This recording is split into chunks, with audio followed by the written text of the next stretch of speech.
আসসালামু আলাইকুম। Hello and welcome to my channel smile with Surabhi. সবার সুস্থতা কামনায় শুরু করছি আমার নতুন আজকের ব্লগ। আজকের ব্লগের একদম শুরুতেই আপনারা দেখছেন আমার একরকম ছুটে চলা। এই যাত্রার ছোট্ট একটা বিস্তারিত বিষয়ে শেয়ার করেছিলাম আমার কমিউনিটি ব্লগে। আর সেটা হচ্ছে আমি কিন্তু অফিসের কাজে এই রোজার মধ্যেই কিছুদিন আগে যশোরে গিয়েছিলাম। আর এই যাত্রা পথে যখন স্থানটা হচ্ছে যশোর, তখন আমার খুব বেশি মনে পড়ছিল বাংলাদেশি ব্লগার নাসরিন আপুর কথা। হয়তো কখনো শেয়ার করা হয়নি, তারপরও আজকে একটু বলতে চাই। যতবারই আসলে হয়তোবা যশোরের আশপাশে গিয়েছি কিংবা কখনো কখনো আসলে প্ল্যানই করেছিলাম যে যশোরে গেলে অবশ্যই আপুর সাথে দেখা করে আসবো। ইউটিউবের এই প্ল্যাটফর্মটা এমন একটা জায়গা, আসলে অনেক সময় দেখা যায় হয়তো রক্তের কোনো টান নেই, হয়তো কোনো সেরকম আমার আত্মীয় নন, তারপরও অনেক আপুর সাথে একটা পরিচিতি হয়ে গিয়েছে। কোথায় না কোথায় গিয়ে যেন একটা আত্মার সাথে সম্পর্ক বেঁধে গিয়েছে। আর এই তো সাম্পানে আমরা একটা জাস্ট যাত্রা বিরতি নিয়েছিলাম, এরপর কিন্তু আবারও ছুটে চলা।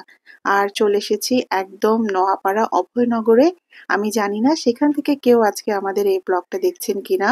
সেখানে আমাদের প্রোডাক্টে কিছু এক্সিবিশন ছিল, আর কিছু ফ্রি হেলথ কেয়ার ক্যাম্প ছিল। সো বরাবরের মতো ফেসবুক লাইভেও ছিলাম। আর এরপরে কিন্তু আমরা ব্যাক করছি আবারও ঢাকায়। যেহেতু অনেক ব্যস্ত একটা সময় কাটিয়েছি, সেই ব্লগগুলোতে আসলে বা সেখানে গিয়ে কি করেছি সেই ব্যাপারটা আসলে সেভাবে আপনাদের সাথে শেয়ার করতে পারছি না।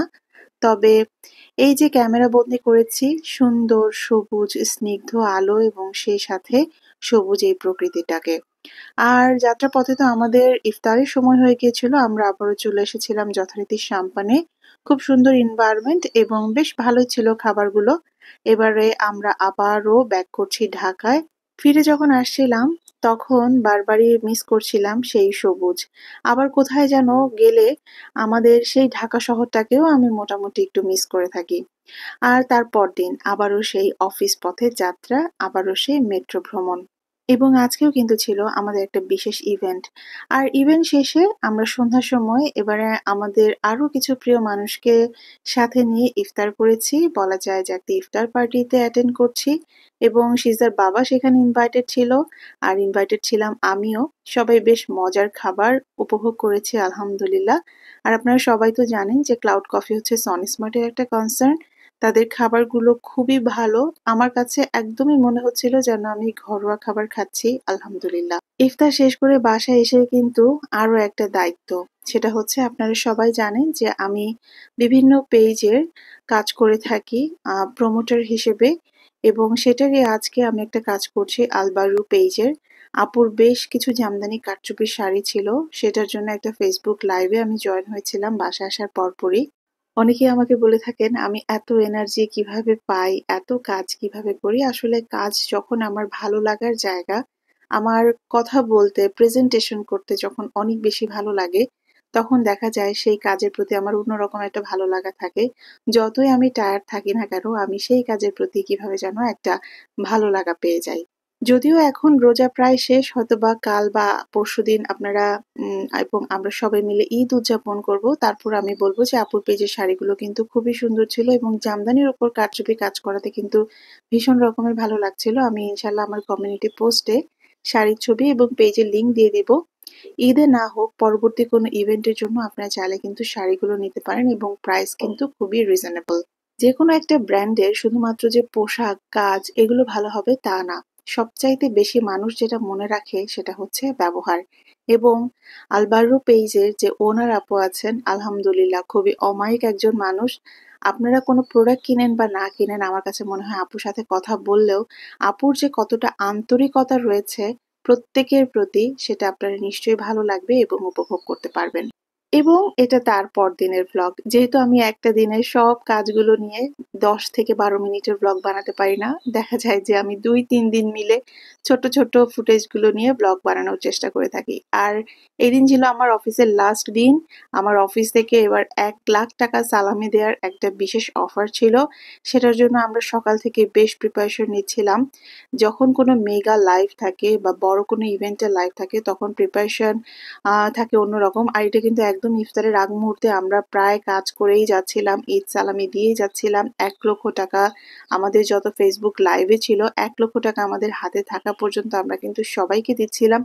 ফুল টিম পুরোপুরি ব্যস্ত, মনে হচ্ছে যেন কেউ কারো দিকে তাকানোর পর্যন্ত সময় নেই। এটা খুবই ভিন্ন রকমের একটা কাজ ছিল, খুবই ভালো লেগেছে। শুধু যে সালামি দিয়েছি তা কিন্তু নয়, আমরা আমাদের সিনিয়রদের কাছ থেকে কিন্তু সালামি পেয়েছি। আর আমিও যেহেতু এখানে অনেকের থেকে বয়সে কিছুটা হলেও বড়, তারপরে আমার সালামি দেওয়ারও কিন্তু একটা বিশেষ দায়িত্ব ছিল। তো এই ভালোবাসাগুলো যখন আসলে সবার সাথে শেয়ার করে নিচ্ছিলাম, একটা মনে ছিল যেন ঈদ অবশ্যই চলে এসেছে একদম দোরগোড়ায়। সবাই বেশ ব্যস্ত আমাদের লাইফটাকে ফ্রুটফুল করার জন্য। আর অন্যদিকে আমাদের যে স্টাফ ভাইয়ারা আছেন সবাই আমাদের জন্য ইফতারটা একদম রেডি করে নিচ্ছিলেন। জাস্ট ইফতারে দেখা যাচ্ছে ২ থেকে ৩ মিনিট আছে, তারপরেও আমরা কাজ করে যাচ্ছিলাম। এবং একদিকে মনে হচ্ছিল যে অফিসের শেষ দিনে সবাই খুব ফুরফুরে থাকে, কিন্তু আমাদের যদিও অনেক ব্যস্ততা আছে তারপরেও আমরা আলহামদুলিল্লাহ অনেক ভালো আছি। সো অফিসের কাজ শেষ করেছি, কফি খেয়েছি, ঠিক ৯:৩০ বের হয়েছি। কি মনে হচ্ছে গন্তব্য বাসা? একদমই নয়। এবারে যাচ্ছি আরো একটা ইভেন্টে, সেটা হচ্ছে প্যান প্যাসিফিক সোনারগাঁতে আমাদের প্রোডাক্ট এক্সিবিশন চলছে। এখানে কিন্তু চলছে ঈদ ফেস্ট, এবং সেই ঈদ ফেস্টের একটা স্পেশাল লাইভ করার আমার দায়িত্ব ছিল। এবং সেটা করার জন্যই কিন্তু রাত ৯:৩০ অফিস থেকে বের হওয়ার পরেই জাস্ট একটা সিএনজি নিয়েই চলে গেলাম প্যান প্যাসিফিক সোনারগাঁতে, কারণ লাস্ট মেট্রো অল্পের জন্য আমি মিস করে ফেলেছি। এখানে তো খুব ছিমছাম একটা পরিবেশ, সবাই খুব সুন্দরভাবে শপিং করছে, এবং আমি যখন গিয়েছিলাম তখন বাজে রাত প্রায় ১০টা। আর সবচেয়ে ইন্টারেস্টিং ব্যাপার হচ্ছে এটা কিন্তু রাত ৩টা পর্যন্ত খোলা থাকে এবং চাঁদ রাত পর্যন্ত কিন্তু আছে। সো সনি স্মার্টের এক্সিবিশন দেখার জন্য চলে যেতে পারেন সেখানে, বলা যায় না দেখা হয়ে যেতে পারে আমার সাথেও। লাইভ শেষ করে যখন বের হয়েছি তখন বাজে রাত প্রায় ১০:৩০। সারাদিনের সব কাজ শেষে এবার বাড়ি ফেরার পালা। আর এরই মধ্য দিয়েই বিদায় নিব আমার আজকের ভ্লগ থেকে। ইনশাল্লাহ দেখা হবে আগামীতে নতুন কোনো ভ্লগে। সেই পর্যন্ত সবাই অনেক বেশি ভালো থাকুন, সুস্থ থাকুন। শুভকামনা সকলের জন্য।